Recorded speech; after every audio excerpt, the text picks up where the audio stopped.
oyagala okumanya ebiriwo, ebyaliwo, oba ebigenda okubaawo. Program Tambula n'okumanya eggose. Tambula n'okumanya ku MRU TV ne Royal FM.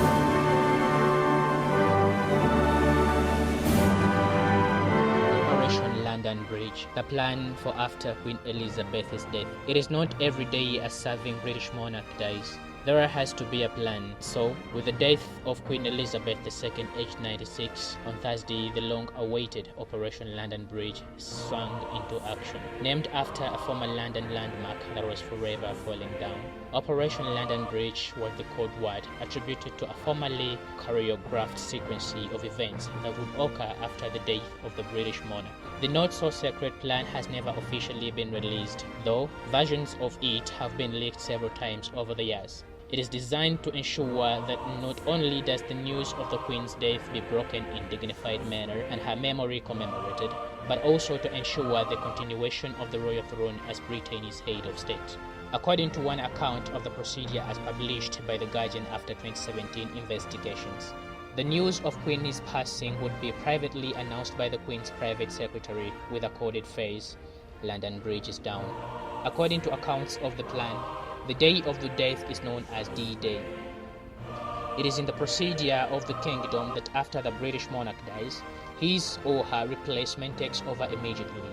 This means that after Queen Elizabeth II died on Thursday, her son Prince Charles became monarch, and in his case, he became King Charles III. For BBC, a state-funded broadcaster, the procedure is complicated. The news is expected to be broken in a carefully somber manner, with hosts wearing black to dignify the importance of what has happened. An alarm for national emergencies rarely used will go off in the offices.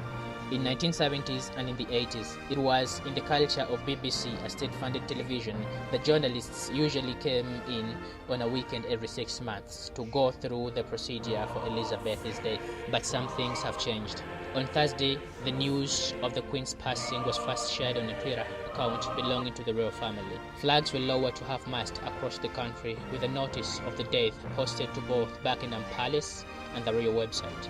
The days that follow after the D-Day, which is the day of the death of the monarch, are considered D-Day +1, D-Day +2, and so on. According to leaked documents published by Politico last year, exactly how these days will play out is not yet clear. But here is a rough outline from centuries of monarchical practice. An accession council is expected to convene Saturday, later than usual. This council typically meets with 24 hours of the monarch's death at St. James's Palace, where many important events in royal history have taken place. It hosts officials and some royals for accession proceedings for King Charles. The council formally declares the death of the monarch and the accession of the successor to the throne, according to the Preview Council, a formal advisory body to the monarch. The accession council is presided over by the Lord President of the Preview Council, Penny Mordaunt, a Conservative member of Parliament and the leader of the House of Commons. Later, the new sovereign will hold his session with Preview councillors and take an oath to protect the Church of Scotland, which has been taken by every monarch since George I in 1714. The proclamation marking the accession of the monarch is read from the balcony above Fairy Court at St. James's Palace, accompanied by gun salutes. The national anthem will then be played with the words, "God Save the King." God save our